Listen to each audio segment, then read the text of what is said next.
What I'm going to ask you to do, I'm going to interview your stomach. Okay. Okay. So I'd like Joe to step aside Okay. and I want to interview Joe's stomach. Okay. Okay. All right. Yeah. So let me know when Joe's stomach is ready. Joe's stomach is ready. Okay. So Joe's stomach, what brings you great joy?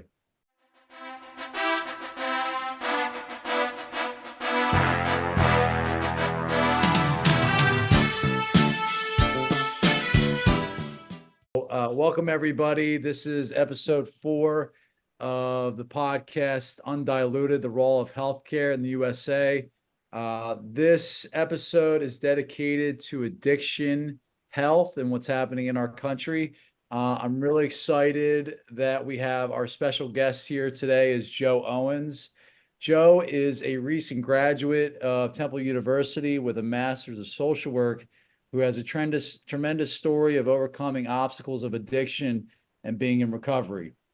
Joe is a program manager at Plymouth Valley Wellness, who is responsible for helping those dealing with addiction and behavioral issues. Dr. James and I are so appreciative of Joe taking the time to talk with us today and how we can learn from Joe about the opioid epidemic and how it's changed the healthcare landscape across the USA. So welcome, Joe. Thank you. Yeah. Thank you both for Yeah. having me. I appreciate it. Thank you. Yeah, so tell us about your story, Joe. You're an inspiration to a lot of people, so you take the stage. I appreciate that. It's hard to see myself, obviously, as that. I just kind of see myself authentically as myself, obviously, in my experience is I guess if you look at it objectively, is among the success stories when it comes to stories of addiction. And it's always hard to see it as that, right? Because I have so many friends who've unfortunately passed as a result of this. And there is always this kind of question in the back of my mind of like, what makes me different? And in reality, it's nothing. It's genuinely nothing except for the fact that I had an opportunity 4 years ago to go to at the time what was like my 12th treatment center, and fortunately, by the grace of God, ever since I've managed to stay on the right side of this thing called addiction, I guess. So yeah, I mean, my story is again in the same spirit. It's not a unique one. I'm 33 years old, so if you kind of do the math from about 11 years worth of addiction up until the time I was 29, I began using kind of at around 18 at a problematic way. Growing up, I always feel it's important to mention my life was certainly privileged. I grew up in the suburbs of South Jersey. I went to a private high school. Played sports my whole life and got an opportunity to play Division III football in Washington D.C. at the Catholic University of America. And I guess that's where you can say my problematic drug use and alcoholism began. Certainly, looking back at it, I see ways that all through high school, my drinking was problematic. My marijuana usage was certainly problematic. But I always just kind of chalked it up to kids will be kids. I'm a teenager as long as I'm still showing up to school and doing well and still maintaining this kind of facade of everything is kept together, not really hurting anybody. And that's actually a trend that stuck with me through my addiction. So through college, it was incredibly struggling for me initially. I'm a son of an Italian mother, so kind of with that comes some beautiful enabling, Yeah. unbeknownst to my mother. So I was incredibly ill prepared for college, to be honest. Like the football stuff, the athletics aspects of everything, I can do that. But when I'm responsible for getting myself up and going to a 9 o'clock class across campus, I struggled, right? I was not ready for, I always remember I was driving down Catholic U's campus the day fall athletes reported. And I looked to my dad who was with me dropping me off. And I said, Dad, this is like a really good school. And he was like, I could smack you right now. Like, because that's seemingly only hitting you now and not when it should have been, obviously, right? So it really does kind of put into perspective, man. Like I grew up watching the American Pie movies, the Van Wilder movies. Like that was genuinely what I thought college was about. I was supposed to try to sleep with any woman that was around and go to parties and do the college experience, and that I would manage to get through class in a similar way that I got through school my entire academic career, which is just show up, charm, do decently enough, stay out of trouble, and you'll be okay. And I learned very, very quickly that that was not the case. So I considered myself a failure for only managing to make it through 1 year there. Came home, enrolled right away in community college. Not going to school was never a thought. Um, but I started working in the restaurant business and I started really being around, other substances. And I worked at a very, very upscale fine dining restaurant in Westmont, New Jersey that really allowed an 18, 19-year-old kid to be making far too much tip money than I needed to be making at that time, and gain access to individuals who were much older than myself, who could get me into the bars and all that stuff. So I was exposed to an element of drinking and partying at a younger age than I think most, with the funds to justify the lifestyle. And it just took off for me. I don't have this, though I got onto the prescription pills during the boom of the OxyContin crisis again, right in that mid 2000 to early 2010s. I don't have this story of, injured and went to a doctor and was, ill advised to take this script. Like, that was never really, it's not my story. I was around partiers who were using OxyContin, and specifically we used to call them blues or whatever back in the day, right? Where they were just available, they were accessible, and they just made things more fun. Conversations were more fun, drinking was more fun, sex and activities like that were more fun. So, you know, I realized that for a long time, I just wanted to kind of get to the root of why I became an addict and an alcoholic. And in reality, it was just because life was more fun. Important to note, my father's a recovering alcoholic. He's sober now over 6 years. And I say that because I do believe in the genetic predisposition to addiction. My father, completely unbeknownst to himself, taught my brother and myself certain things when we were younger.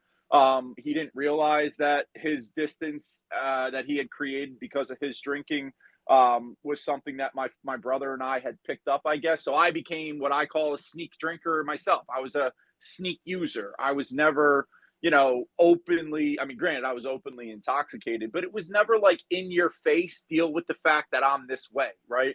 So when I said earlier, like, just kind of maintaining this facade at a young age in high school that everything was kept together, I maintained that for the most part as well as I could through my 20s of active addiction.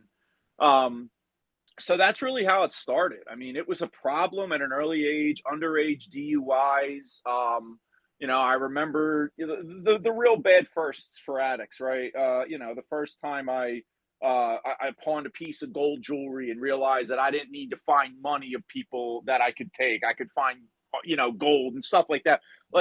And the first time I tried heroin came at the age of 24, when it was still heroin. And I was a person who sniffed my drugs. I don't say that to distinguish myself from those who inject. It's really all the same to me.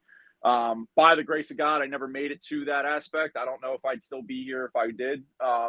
But yeah, I mean, started sniffing heroin, and I watched it slowly over time. I know this is something we'll probably discuss. Slowly over time, the heroin became what we know now as fentanyl.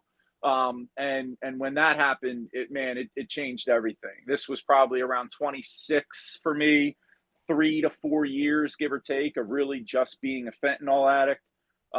Where my 12 overdoses, roughly, give or take, my 8 or 9 times of being revived via Narcan obviously came within this time. And 12 treatment centers, like I said, multiple DUIs and multiple consequences as a result of active addiction. Failed attempts to finish school. I appreciate you mentioning I'm a recent MSW graduate, because to some people in my life, that would have, to myself included, that would have never been an idea. A funny story quickly is I failed my third attempt to complete my senior thesis at Rowan University, for an undergraduate degree in history. And I was so ashamed to admit that I had yet again failed. It's a story I can laugh at now. I went to graduation knowing I didn't graduate. I walked across the stage knowing I didn't graduate, right? Shook hands with professors who knew of my struggles because I manipulated them into giving me passing grades when they otherwise weren't deserved. And I remember I got to the last professor whose class I had failed just a few weeks before, and she gave me this look of like, yo, what are you doing here? Right? Like, my life was a complete facade and a mess and a disaster. And the amount of isolation and shame that moment especially had kind of put on me is something I struggled and carried with me and used over for another 4 or so years beyond that.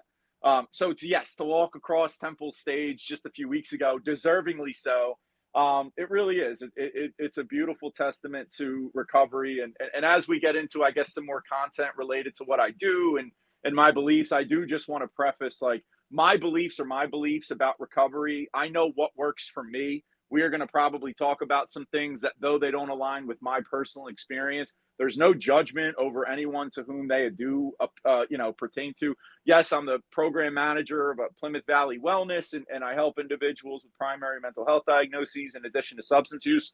Um, my views are my own, right? Like I have a few different perspectives, right? One of them is the recovering way that works for me. One of them is the social worker in me, obviously, right? And then the other is the professional in me.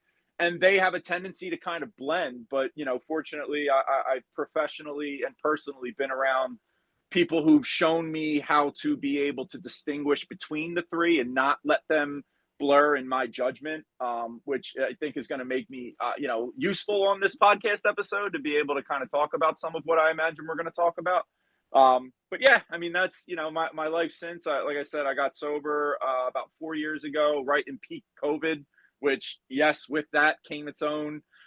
Everyone's experience of COVID was obviously very similar in certain degrees. Mine was completely opposite. Like I didn't shelter in place. I didn't have these like, you know what I mean? Like as far as I was concerned, COVID meant that nobody was taking $5 from me at the toll, and that was another $5 I can put towards drugs. Like that's the reality of the enjoyment that I had with COVID. It's my wife is a registered nurse, and we joke all the time because she's like, your experience is so beyond like the normal for people. And I said, nothing more than COVID. Like I didn't really have this incredibly inconvenient 4 years, right? Like I was in and out of treatment during all of it. I was still living my life in this kind of naive bubble. But yeah, I mean, getting sober during COVID wasn't the easiest, but fortunately around a community of people, I managed to do so. I did have a relapse the day after Christmas 2.5 years ago. It speaks to kind of the strength of addiction with 18 months sober and seemingly no triggering anything kind of. I was leaving work one Sunday evening and I said, I could get a six pack tonight. And my now wife, my girlfriend at the time, she'll never know. I'll literally just have the six pack. I'll brush my teeth, use some mouthwash, pick her up from work, and all will be well.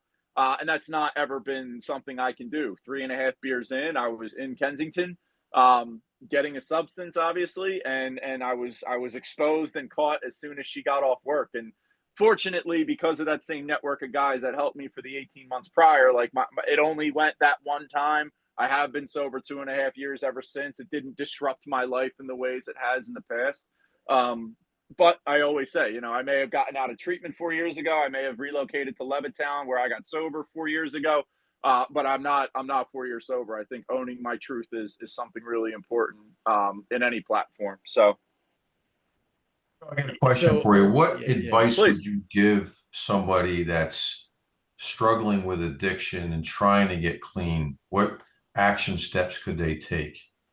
I think the first thing someone has to do is just be honest that they want to be sober. I think one of the mistakes that individuals assume is that everyone whose life is completely chaotic as a result of substances should therefore want the exact opposite, which is to get sober.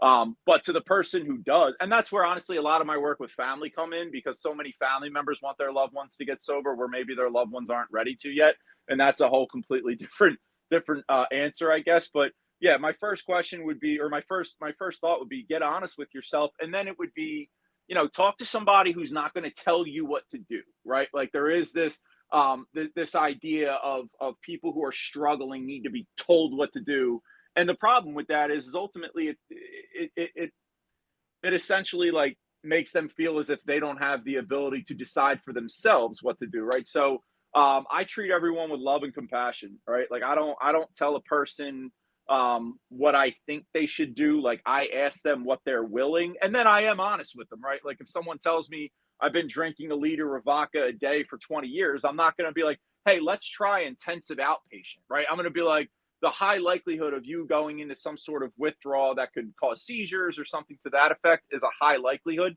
So let's be intelligent about how we then recommend a person get help after they're willing to.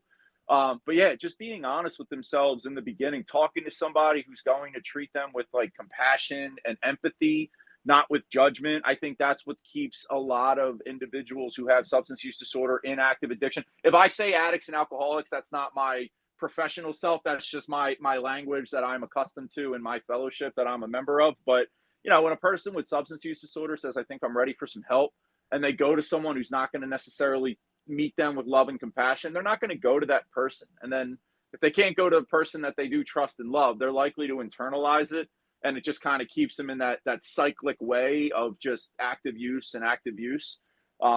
So yeah, I mean, I think just like identifying, and that's where hotlines come in handy. And if you don't know someone you can trust, call a stranger. Call a national hotline or your state's addictions hotline.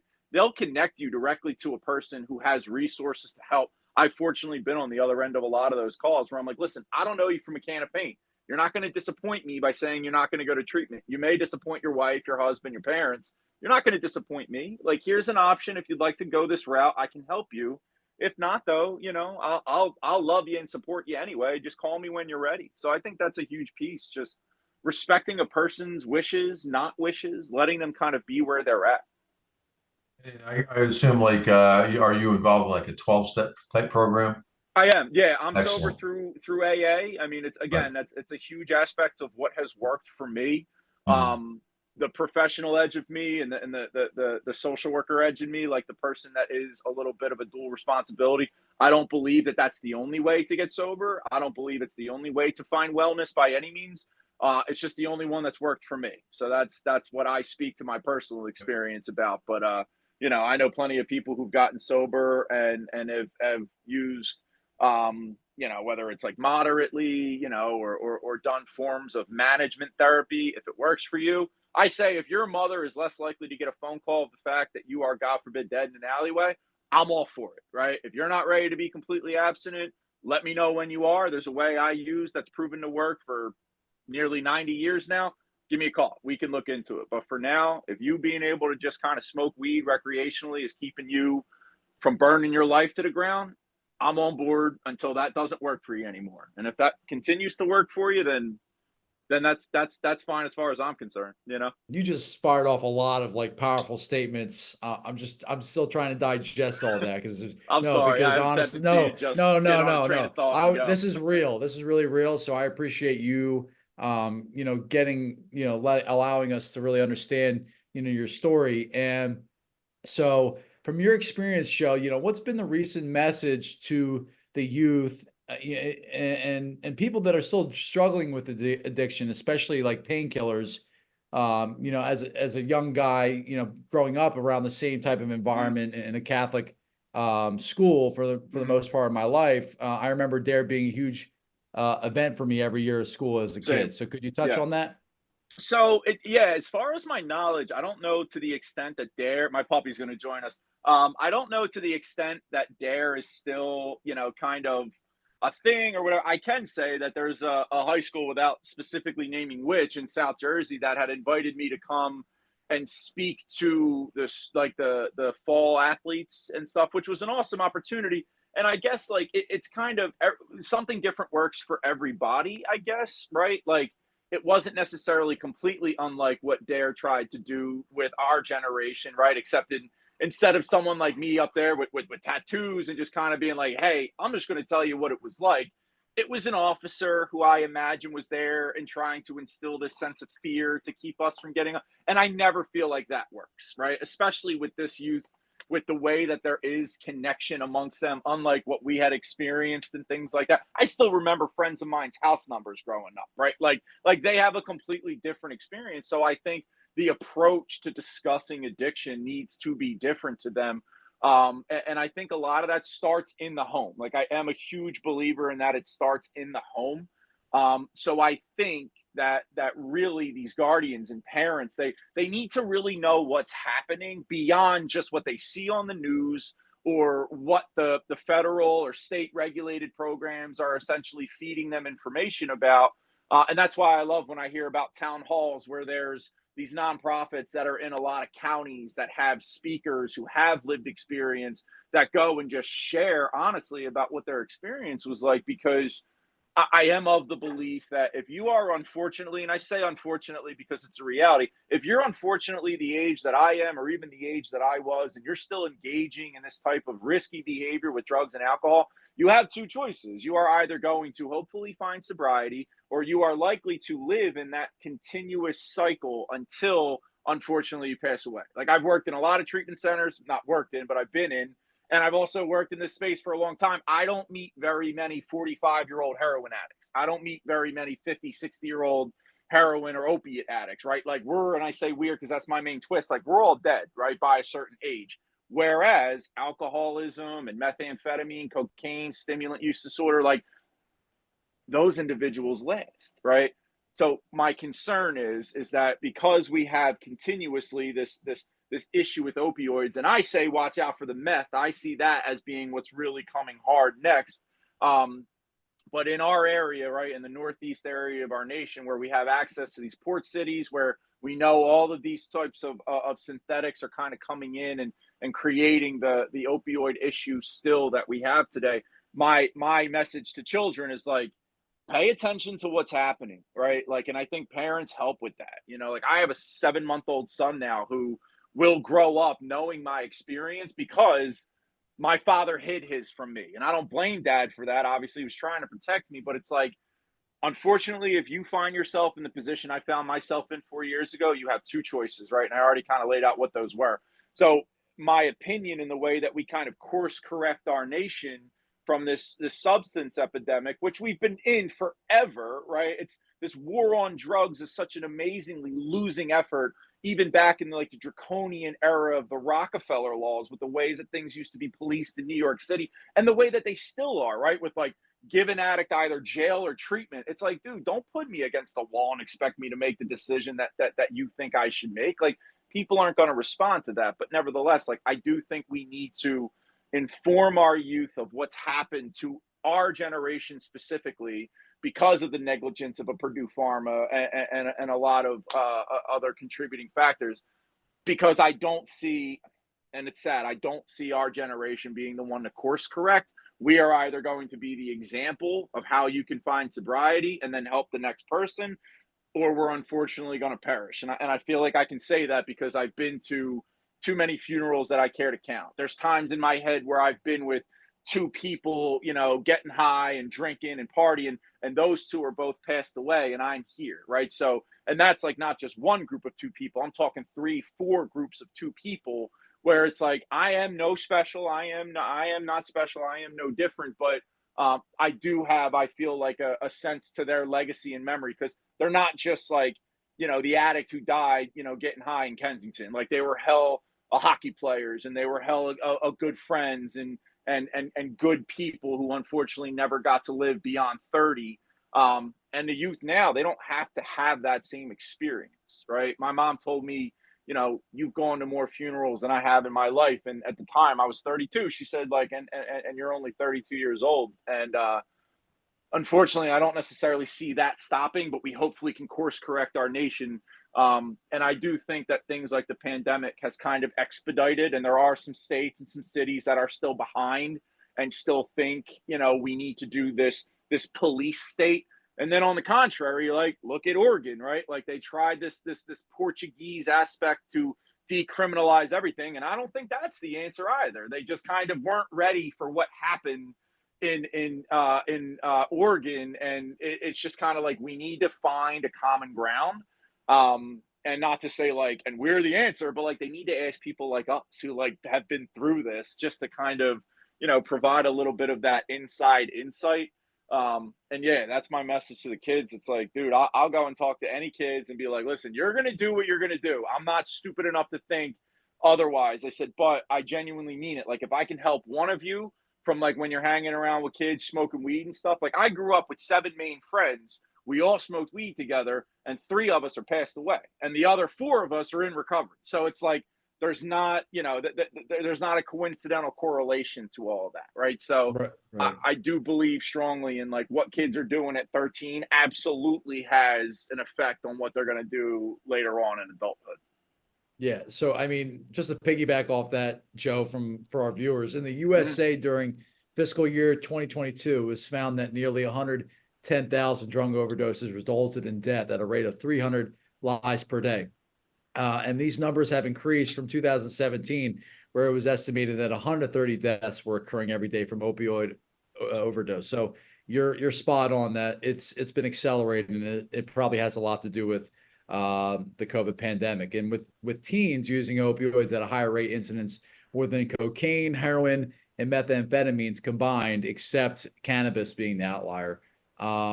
So I mean, what, like, Joe, your obstacles are what are no different, right? Like you said, people, I think, have all their own story.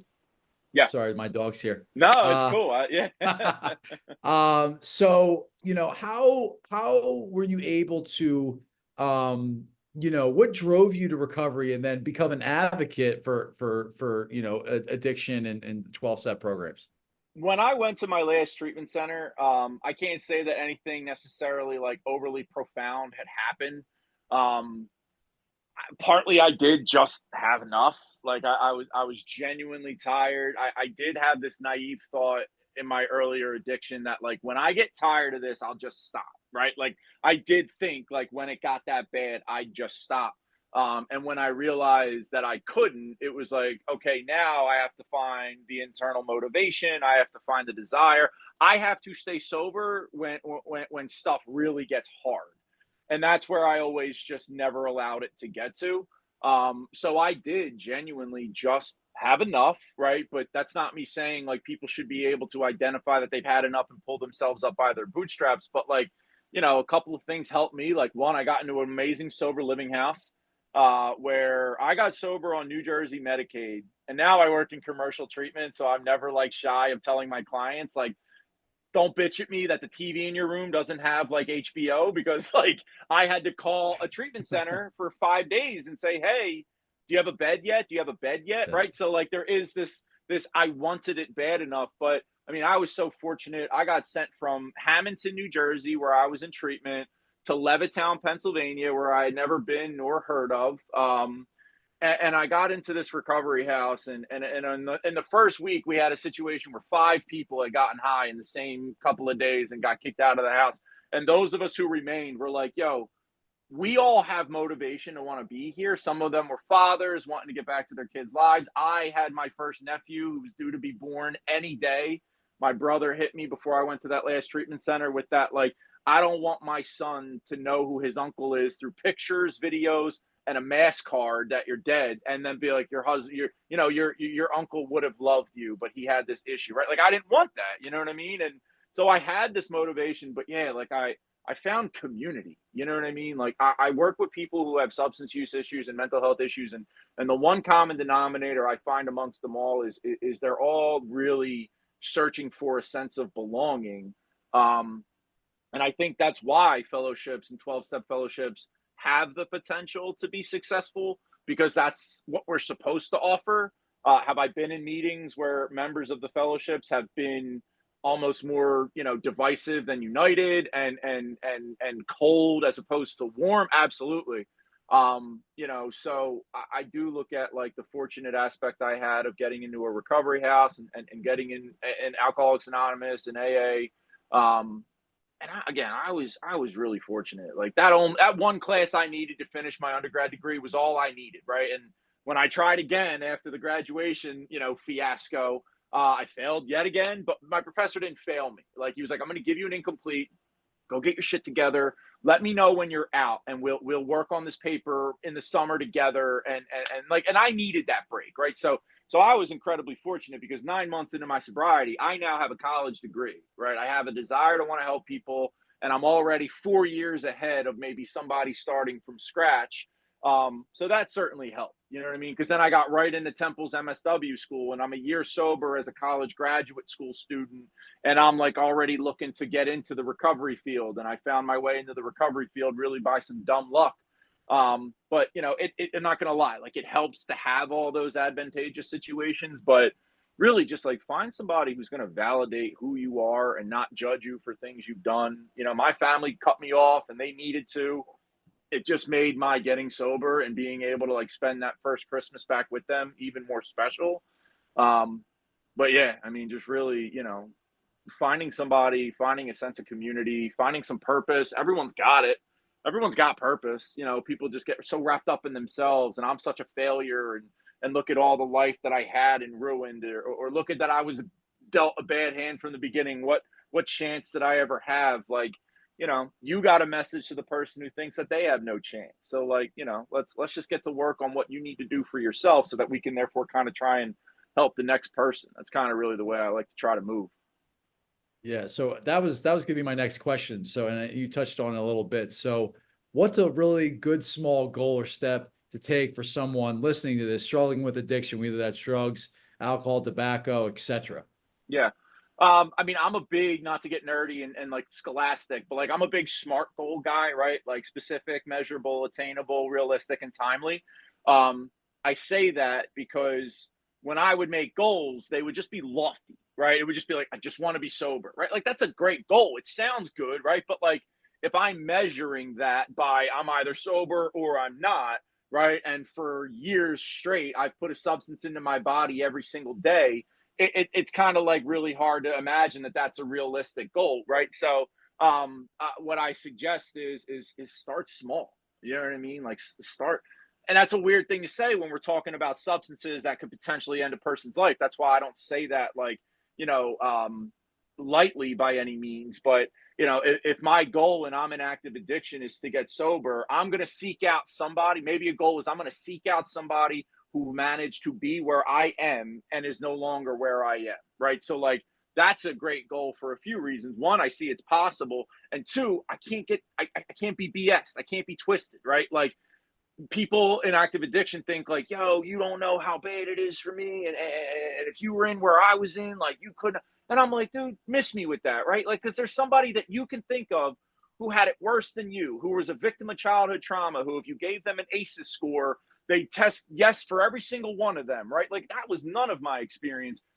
and yet I thought that no one had it worse than me, right? So then I go to the sober house, and even all throughout my times in treatments, like I see individuals who really struggled in ways that I didn't know struggle, and they managed to get into this recovery thing. So yeah, I think just again, like I said earlier, to kind of Dr. James, like being honest about your desire.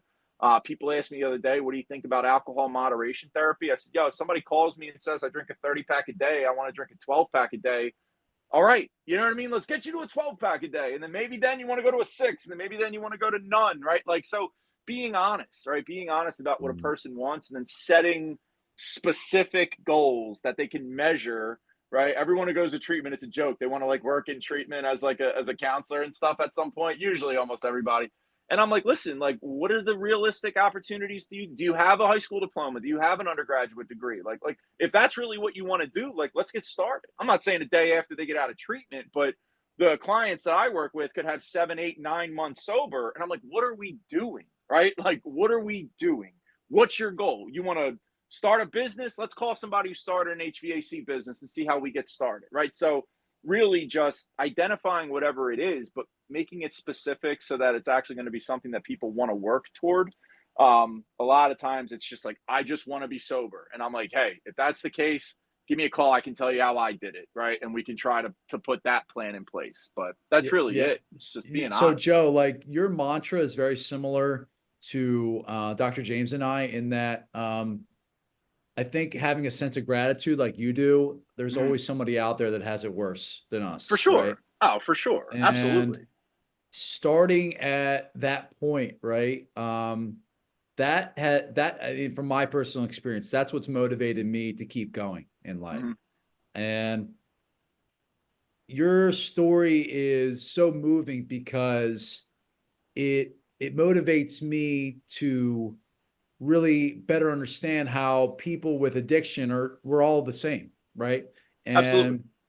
And so it could be any one of us that struggle with anything in life. And Joe, you're no different. I think you're a great, I mean, you are a phenomenal person. You really are, man. And Appreciate it. I really am so happy that you're at this point because you are an inspiration to a lot of people out there and people are Appreciate that. watching. And so Yeah. So do you have any other questions, Dr. James? I really enjoyed listening to you, Joe. I feel like I was at like an NA meeting, you know. Yeah, no, I Good stuff. apologize. I kind of hijacked a lot of this No, it's time. no, it's You know, perfect. your questions Because were beautiful and broad enough where I right, felt like it was really I wanted comfortable you to speaking. talk. That's So why I just kind of kept quiet because I you're a wealth of appreciate it. knowledge and it's great. Thank you. And I know like I know that one of the keys is just don't pick up, don't Yeah. use. Yeah. 'Cause I and when I shared my issue with benzodiazepines, I had an issue years ago, and I had to get tapered off of the benzodiazepines because I was taking a fairly high dose of that. So I understand the struggles. And then I can say this, and I'd like you to elaborate on this. I felt like for me, it like pretty much shut down my cortex Mhm. when I was doing it. From a science point of view, benzos hit the GABA receptor sites in the brain, so it's almost like a dry alcohol, so to speak. Mhm. So, and what happens is it engages more of the primal brain, more like the amygdala, the Mhm. lower brain, and the cortex shuts down. So the decisions people make when they're under the influence of something, even if it's prescribed, Mhm. oftentimes they're more impulsive. Mhm. Give me some of your thoughts on what I just said on that. Yeah, you're describing the cycle of addiction, right? Like not just like the fact that a person likes what they're doing. Instead, it gets to that aspect of the cycle of addiction where their brain has actually been hijacked, right? And the unfortunate aspect of what it is that you're talking about is things like that are usually unaware but inexplainable for the person who's suffering from it. They genuinely, right? We genuinely wake up. I would wake up and say, I'm not going to Camden today. I'm not going to Camden today. 30 minutes, I'm on my way to Camden, Yeah. right? And I meant it. I meant in my deepest being Right. that I wasn't going to go. But like you said, my brain has been hijacked and then not like you're naive in thinking you have a choice at that point for me when I was into that dependence version of the cycle of addiction. So to that, I'd say really my heart breaks for the families in those types of situations. Really, it's because that's what creates the son or daughter's thought in their head of my daddy loves substances more than he loves me, right? My daddy loves getting high more than he loves me, and you can't tell a 7-year old that that's just not the way that it is. But instead, like my heart breaks because I know that it isn't, right. And I think that's what goes back to the concept of time. What you're talking about, Dr. James, is that doesn't just heal, right. And the two biggest words for me in active recovery are patience and consistency. Right, those are the two words to which I live my life by. I've not been to a tattoo shop in some long time because my wife's told me no more for a little while. But when I go back, those are somewhere on me, right? Patience and consistency, because I think we have to be patient with our results, right? I can't come out of 30 days worth of treatment and expect to get the world back in trust in my family. Yeah. And, I can't expect to be able to necessarily be in the same places that I used to use in and think I'm not going to get that craving and stuff, right? So I have to be patient with the idea that this takes some time. So, like the idea of what cocaine does to your brain when we're talking a baseline where we normally are, and this jump as a result of this, cocaine usage or any sort of like stimulant, and even benzos and opioids, right? Like what it does, the dysregulation in it takes time to get my brain to a healing point where I'm back at that baseline. And that's that issue of impatience that individuals with substance use disorder set in, or the consistency, right? That's the other word, the inconsistency, where when I'm in treatment, I'm journaling, I'm talking to people, I'm listening to different music, I'm engaging, right? And then I get out of treatment and life gets lifey again. I'm back to doing whatever I need to do in my life. And I stopped doing these things that were helpful for me. When I relapsed with 18 months sober, it's because I stopped doing certain things that were helpful for me in my first 18 months. We can't afford to be impatient. We have to just allow the process to happen in the way it's supposed to. And we can't afford to be inconsistent. I can't think that now with 2.5 years sober and a master's degree and a great career I love and a beautiful wife and son that I'm good to miss my meeting on Sunday. Like I can't, and every other night that I get to hit one. Like I can't do that, right? I don't have that luxury or that privilege. It's a blessing and a curse that I'm this AA guy that knows I have to get my ass to a meeting every now and then to keep all of this that God seemed to have blessed me with. And yeah, so I think to that point, it takes time. It really does. And it's in that time that the most, impulsiveness is usually found, because it's like, what's it all for? It's like, oh my gosh, if you only knew how great it's about to get, if you only knew the hope that's on the other end of you getting through this hump. And that goes back to the community. That's why I believe being around people who've been through it, who believe it, who can preach it, who can demonstrate it. You know, and then also I believe in the titration of treatment. I believe going from detox and residential, if you can, to a lower level of care, like a partial hospitalization or an intensive outpatient, right? Like the social worker in me realizes that's not realistic for everybody. There's primary income winners, and there's all sorts of reasons why people may not have the ability to do that. But for the majority of us, we can, right? And I feel like that's important too, because life is not inpatient treatment. Life is not in a bubble. Life is out in the real world. But if I'm just immediately thrown into that, it's just going to kind of, you know, really liven all of that impulsiveness potentially. So I believe in the lower levels of care and the step down treatment model that's initiated these days. Because I think it just helps people to slowly reacclimate into those situations where having some coping skills and not that poor compensatory behavior that we usually resort to, it puts us in a position to make a better decision. I love the feedback. I've heard the expression progress, not perfection. And I know that it's been helpful for a lot of people in recovery. And you know, like I think you just said, like, okay, expect everything done like in a month and everything's better and my life's back. It doesn't work that way, but like consistency. What was the other word you said? Patience. Patience. Yep. Consistency Patience and consistency. Yeah. And I think if like think your message is, if you just do the right things and you're consistent with it and follow the recommended program, so to speak, right? Yeah. Like going to meetings, yeah. having a sponsor, or whatever. correct? Yeah. Or whatever works, right? Whatever works Sure. for a person. Yeah. Well, absolutely. That's what worked for you though, right? Absolutely. 100%. Right. And when I stopped doing that. Yeah. And that's all you can say. Hey, this worked for me. I don't know about the other stuff, but this is what worked for me. And that's the genuine truth. I'm 2.5 years sober since that night, and I'm still living in the consequences of what I did that one time, right? My wife now has never seen me under the influence minus that time, but that goes back to, again, the patience and consistency. 2.5 years since that night's happened, but let me miss a couple of phone calls when I'm at a meeting. Her mind originally will go to, where is he and what is he doing? And that was one time, right? Yep. So like, this stuff doesn't stop. Like this doesn't stop. This, you know, and sometimes that could sound like, you mean my wife is going to be a pain in the ass for it? Like, no, that's not what I'm getting at, right? But it's like, it's accepting the responsibility of what's happened and what it's allowed me to do. And this is, I think, one of the unspoken beauties and gifts of recovery.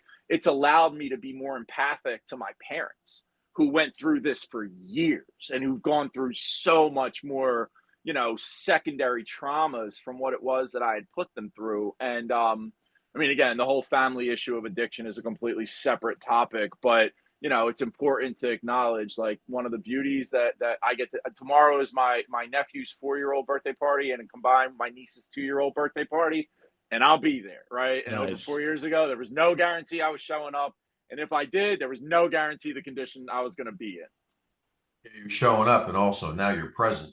Exactly. I'm showing up, and I'm more than just there as a shell of a person, right? And that's seeing my niece, who's my goddaughter, man. Like, you know, don't tell my own son, but that girl's got my heart. You know what I mean? So it's just, you know, that's one of those blessings that it's hard to imagine that when I'm sitting in an uncomfortable chair, you know, an uncomfortable chair in a detox for the 11th, 12th time, you know, but it's like, that's the hope. You know, that's the hope. It's like, listen, as bad as it's been, and this is the message that I have for people in very early recovery, you could have lost your house and you can get another one. You could have lost the love of your life and you may find another person with whom to share your life. You could have ruined the relationship with your children and they may see fit to forgive you. Lose your car, get enough. You can't lose your life and come back from it. And I think like that is such an obvious statement to hear, but like when I'm in active addiction, I don't consider that. Like, I just think it's such an inconvenience. I have to go back to treatment, but I'm not considering the fact that any one of those times that I overdosed, had there not been someone nearby to call the cops for me to be Narcan, like I wouldn't have anything that I have. And that's, I feel like it goes back to, this is absolutely life or death, what we deal with, whether it's opioids, whether it's methamphetamines, whether it's stimulants, whether it's downers, alcohol, it doesn't matter. It is life or death. This is life or death, 100%, 100%. Yep. Well, what I've seen, Joe, is, and so I was travel nursing for a little bit. So I've been a nurse for 7 years. And what I see across the country is a lot of the same problems with addiction.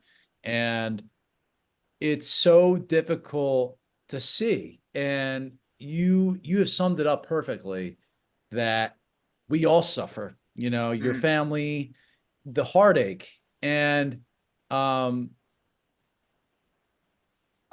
can't even begin to describe, it's amazing. It's amazing that you're here.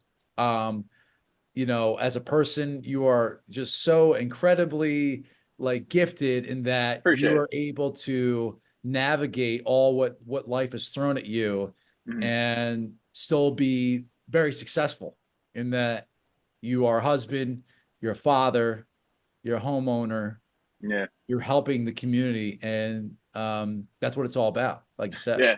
No, I appreciate it. I just think in my head, it's about staying right sized up. Like, I love when people tell me I'm an inspiration because I have an ego, obviously, like everyone does. But I mean, deep down, Jeff, honestly, like, we're just having this conversation with my wife the other day. I said, look, like, maybe it's because I do consider myself suffering from somewhat of some, survivor's guilt or remorse. But it's like, look, like, I'm just lucky to still be here, and I'm just trying to make it count, right? Like, I just know what it could have been like for me to not be here.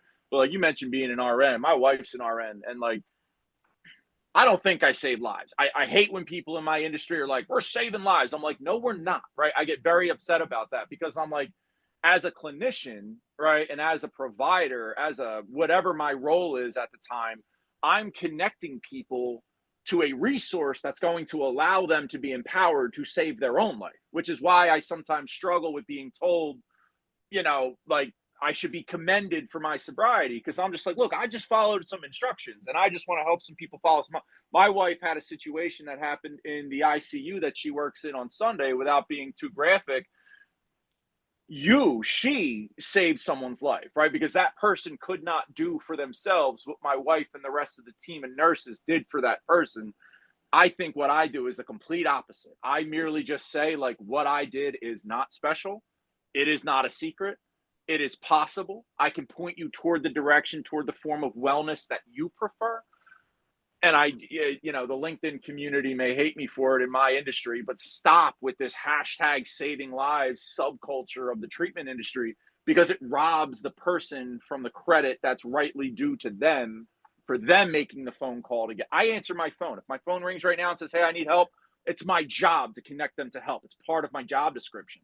That's not saving lives, and I appreciate you bringing up the opportunity for me to say that, because I hold it in a lot of the times, but also because I think we need to, as a treatment industry, do better in empowering our clients to feel, treatment centers will tell you left and right how many people they've helped and the outcomes data and all that. But the same treatment center, if one of their guys unfortunately passes, which we all have situations like that, they're not claiming responsibility for that death.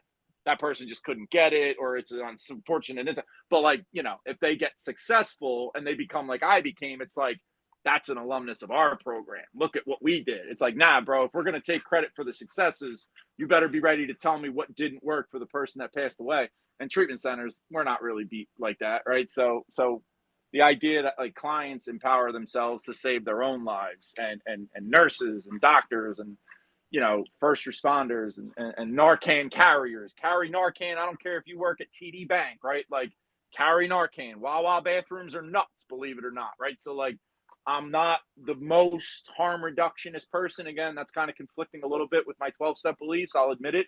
But I have Narcan in my gym bag. I have Narcan in my work bag. My wife and I keep it on us basically at all times, because that costs nothing to just carry that and to be able to potentially help somebody in the way that I was helped a bunch of times. So I appreciate you saying that. I understand why you do. I genuinely appreciate the chance to come on here. But I'd be remiss if I didn't mention, like, the treatment industry doesn't save lives. We create an opportunity for a person to save their own. That's all we do. Well, your passion is very unparalleled, and it's Appreciate it. what's necessary for, like you said, the community. So we've got some time, extra time. So Dr. James, I asked Joe if he'd want to be coached. So Joe, you still up for that? Sure. Yeah, absolutely. Okay. So Dr. James, I'm going to ask you just to turn off your video, but you can still stay on. So it's just me and Joe here. Good. All right, cool. So Joe, we've got 20 minutes. So let me describe to you what holistic nurse coaching is. Okay. This is a place of non-judgment. Okay. And let me ask you first, if it's okay, we can record here. Yeah. Yeah, it's fine. Okay. Great. Just so we have your permission to post it. So this is totally non-judgmental. What holistic nurse coaching is that you guide the session. Whatever you want to focus on for the next 20 minutes, that's what we're going to focus on. And we're going to have a goal and a solution to it that you can integrate into your life. A lot of what you've said in this episode is basically, I think, what could really help this community in the future. So we've got 20 minutes. What would you like to focus on? Anything?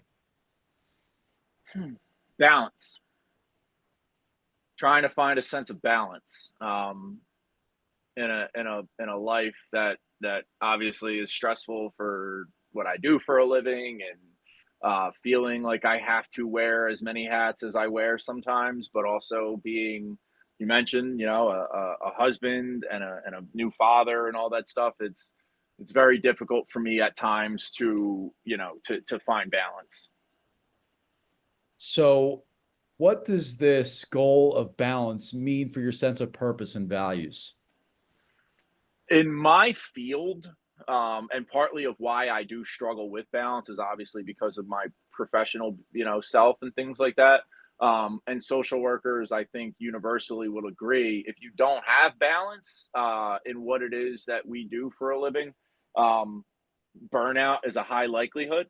So having a greater sense of balance will increase the longevity of my purpose and of my usefulness. And not feeling like what I am doing is something that's anything ever feels like a burden of an obligation, but instead, balance would allow it to feel like that continued sense of gratitude, like you had referred to earlier. So what would your life look like once you've achieved this balance in which you could have longevity in life? I love that question. I use that in my own work at times. I guess it would just look like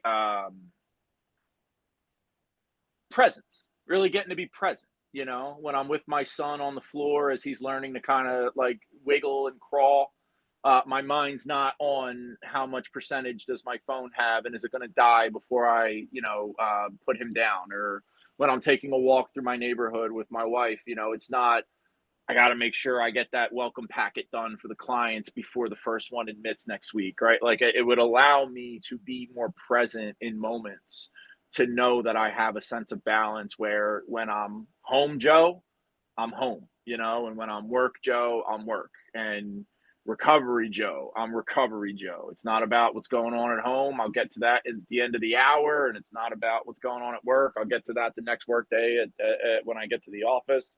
So yeah, it would just allow me to have a greater sense of presence in the moments that I'm in. So presence is a high priority item for you. Yeah. And where do you feel that in your body?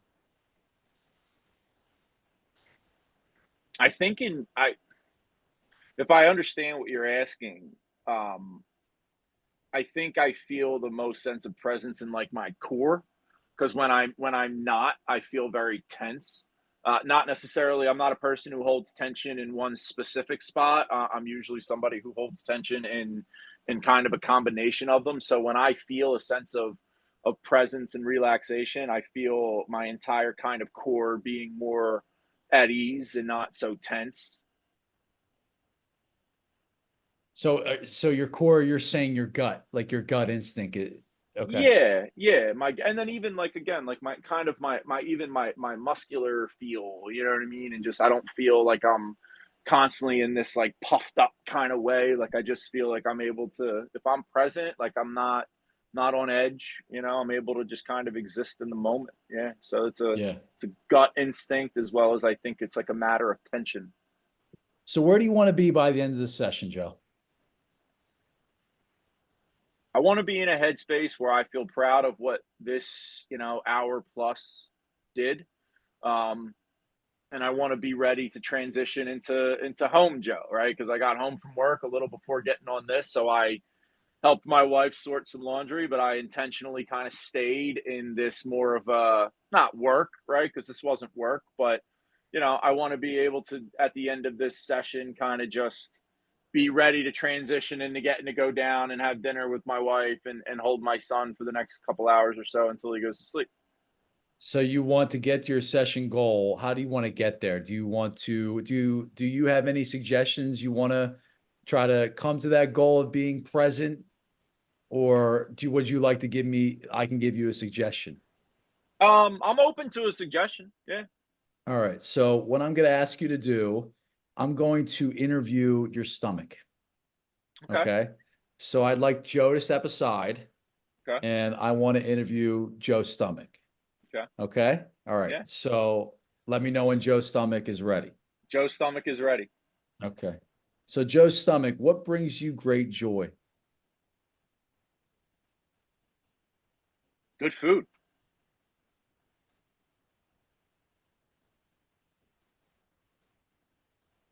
Good food and contentment um, with family and loved ones. As Joe's stomach, I associate good food, being the Italian that I am, with good food and good family and good company. When do you feel the most alive and vital?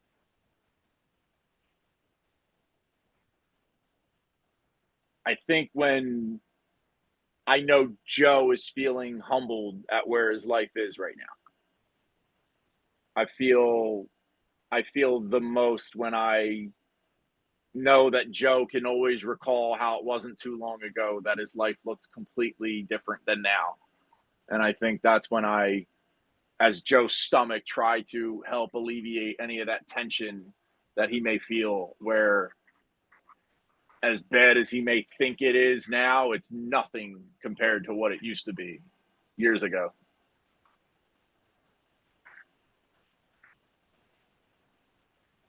And what does it mean for Joe's stomach being present important to his life?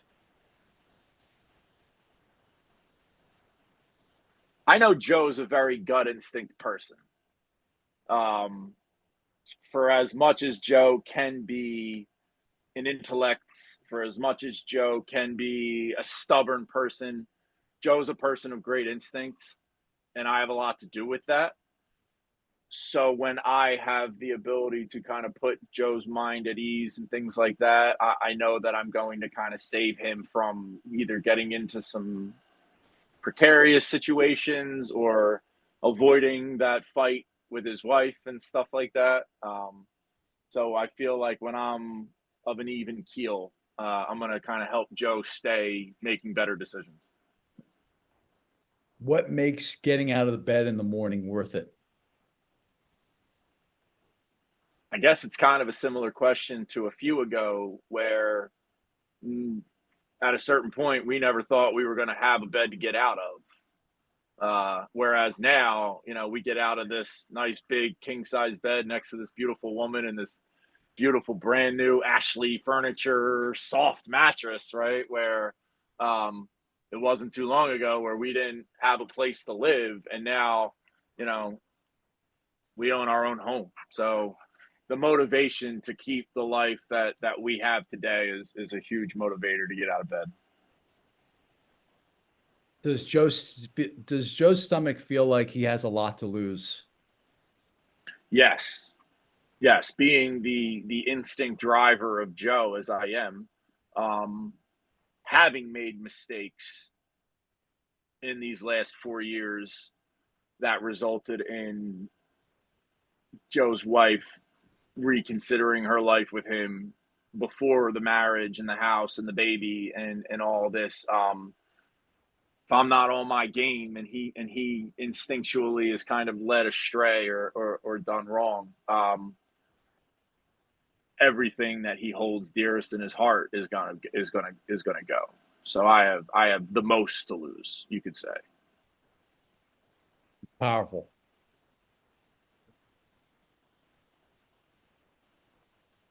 How often does Joe rely on you? I'd say not as often as he should. He does still kind of tend to rely on some of that intellect at times, which has certainly got him into trouble. But I think I know Joe is someone who is more of a instinct, gut driven person who can trust his instincts. He's a good judge of character, which doesn't come really from anything you can learn. He's an incredibly emotionally aware person. He's someone who is an empath in the sense that he can he can sense when something is not right with a person. He can be in an incredibly busy room, but happen to observe the discomfort of one, and that will be a stronger feeling for him than the rest of the people in that room. And I think he knows that I'm kind of the one who gives him that tip that something in his gut doesn't feel right and something probably isn't, and pay attention to whatever that is. Does Joe's stomach have anything left to say? No, Joe's stomach had more to say than I guess he would have thought that he did. Awesome, man. Awesome. So what's your takeaway? So this is a therapeutic tool that I would lie if I can say I can recall to mind immediately, but I worked with, are we kind of back into just having a dialogue? Whatever you want. Okay, Whatever you want. because my first thought is there's a school of thought in like a clinical evidence-based practice that one of the 30-year licensed professional counselors I had the privilege to work with at my previous job during my internship told me it's basically like never allowing a client to arrive at a certain answer. It's just always like asking them, and what would that do for you? And what would that do for your life? And that reminded me of when you were asking me, what would a greater presence do for you? And what would peace do for you? And that's what it reminded me of. And I remember when I used it as a therapist, it was great because it really allows, as it allowed me, I would not have been able in our conversation to arrive at how much I value presence. And I love how you made me embody essentially the part of me that would feel the most off without presence being my gut, and allowed me to kind of almost like through a psychodramatic way, essentially act as my stomach. It's like a doubling exercise. That was really cool. I like that. I like that you did that. I know about this stuff, right? I studied this stuff, but I minus one person. His name is Dr. Scott Giacomucci from the Phoenix Behavioral Experiential Treatment Center over in Media, Pennsylvania. I've never really gotten to experience what you had managed to just do through this exercise. So I was very into what we just did. Very much so. Absolutely. So what's some fun homework, fun and easy, that you can do between now and the next time we meet, that you can incorporate your presence by using your gut? Some fun homework I can do to incorporate my presence by using my gut. I got an easy one. Leave my cell phone in a different room than I'm in, right? In my gut, I know if my phone is in another room, I can't be concerned about it, right? Like I can't be, my wife will catch me on the floor with the baby. And he's okay. I'm not a neglectful father, right? But like he's laying there playing with some toys, and I'm like just there like scrolling through emails, right? Like I don't need to be scrolling through emails. The new job I have is amazing, and it's an outpatient level of care where after a certain time, there's only so much at this point I can do. Whereas admittedly, my previous job was a more of a detox and a residential level of care that created my needing to kind of be on really at all times. And that wasn't a knock at the job. It just was what the job was. Where now, like I have the opportunity to have more of that balance, and I still kind of make it difficult for myself in always having my phone on me. And I think some easy homework to allow my gut to feel a greater sense of presence is like, I'm going to leave it in the other room. And when I'm in the room on the floor with the baby or on the couch with my wife, like just being there, because the same way I can say when I'm in bed, like, man, how lucky are you to be here? Like, I should be able to do that 20 times a day in the moments that I have, right? Loading my own damn dishwasher and about to yell at my own damn dog for eating the cardboard box behind here, right? Like, never would have thought any of this would have been possible, Oh, man. Bryce, well, stop. Bryce Harper, right? Big Philly fan. Bryce Harper over here. Bryce Harper Jr. Bryce Harper Jr. Yeah. Oh, my gosh. All right. So that's all we have for today. We really appreciate Dr. James Farrow, and I really appreciate Joe Owens being here. Thank you. To more success for Joe and more health for all of us. We can't ever stop learning. We can't ever stop give up. I think that's the message today here. So thank you, everybody, and we'll see you next time.